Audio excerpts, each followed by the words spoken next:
By the end of this video, you'll see why boundaries feel so hard when you think they're about controlling others, and how they become surprisingly simple when you understand what they really are. In this video, you'll discover why boundaries feel so difficult when you believe they depend on the other person's behavior, what holding a boundary actually means, and how it's different from controlling or fixing or shutting someone out, how to stay in your own lane and follow through on a boundary even when the other person continues to push against it. Let's start with why this feels so difficult. Because for many highly sensitive people, boundaries don't just feel hard, they can feel almost impossible. You set a boundary, maybe you say no, maybe you ask for space, maybe you express what works for you, and the other person doesn't respect it. They push, or they ignore it, or they keep doing the same thing. And now you're in a difficult position because it feels like if they don't respect your boundary, then your boundary doesn't work. So what do you do? And you might try to explain it more clearly to them, or you might try to get them to understand, or you might try to convince them, or you might go in the other direction. You stop saying anything and you withdraw and you avoid the situation altogether. It can become all or nothing. Either you try to control the situation or you shut down and disconnect. And underneath all of that, there's often a feeling of not being safe because if someone doesn't respect your boundary, it can feel like you don't have control over what happens next. So of course, it feels hard. But here's the key piece that often gets missed. Boundaries feel difficult because we think they depend on the other person. So let's slow this down and look more closely. A boundary is not something you get someone else to respect. A boundary is something you hold, and that's a very different thing. A boundary is simply what you are available for and what you're not available for. It's not about controlling their behavior. It's not about making them understand. And it's not about getting them to agree with you. It's simply about what you do. So for example, you might say, I'm not available for this kind of conversation. Now the other person might respect that, or they might not. And that's the part that usually creates tension. Because we think they should respect it. But whether they respect it or not is actually not your part at all. Your part is what you do next. If the boundary is crossed, you can remind them. And if it continues, you can follow through. You can step away, you can disengage, you can end the interaction. Not as a punishment, not as a way to control them, but as a way of staying aligned with yourself. And this is where a very important distinction comes in.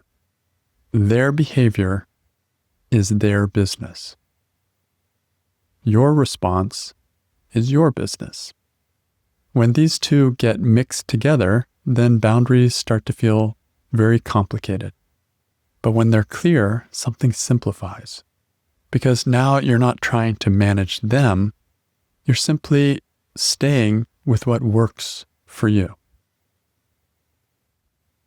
So what does this actually look like in real life?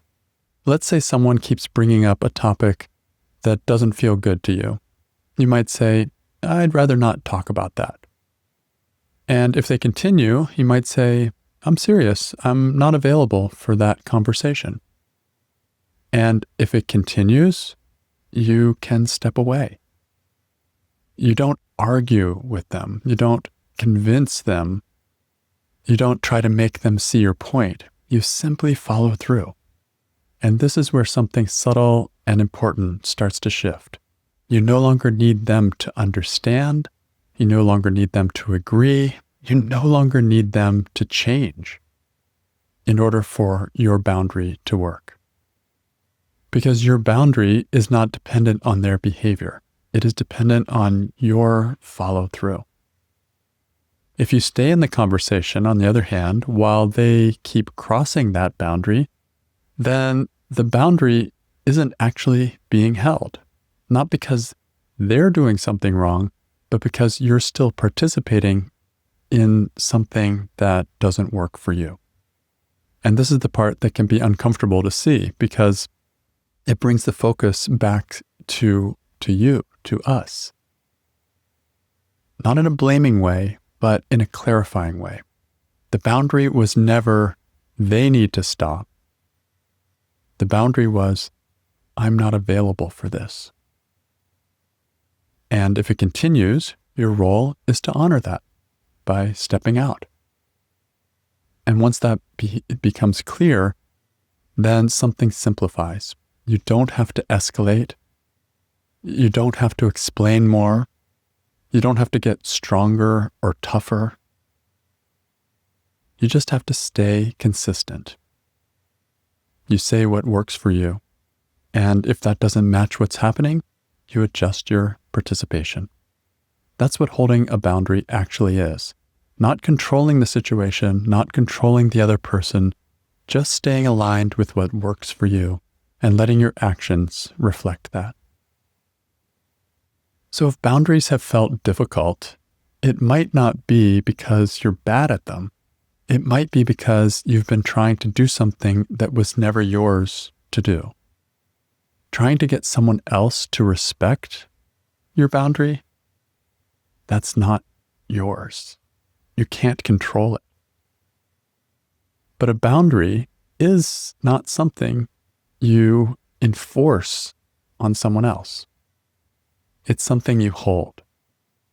It's knowing what is your business and what is not, and staying with that. And when that becomes clear, something changes, because you no longer need the other person to change in order to feel grounded. And from that place, boundaries become much simpler and much more natural. In this episode, we looked at why boundaries feel so difficult when you believe they depend on the other person's behavior. And we saw that you can't control other people's behavior. We also looked at what holding a boundary actually means and how it's different from controlling or fixing or shutting someone out. And it really comes down to staying aligned with what works for you and letting your actions reflect that. And finally, we looked at how to stay in your own lane and follow through on a boundary even when the other person continues to push against it. And that is by noticing what is actually your business and what is theirs. And by not stepping into their business, you remain free to respect your own boundary, uphold it, and do whatever is necessary to act in alignment with it. So the feeling I'm left with today is that the main reason we think holding boundaries is so hard is that we confuse it with trying to make others comply. But you can never actually control another person. The problem with boundaries goes away when you realize that you don't actually need to control the other person at all.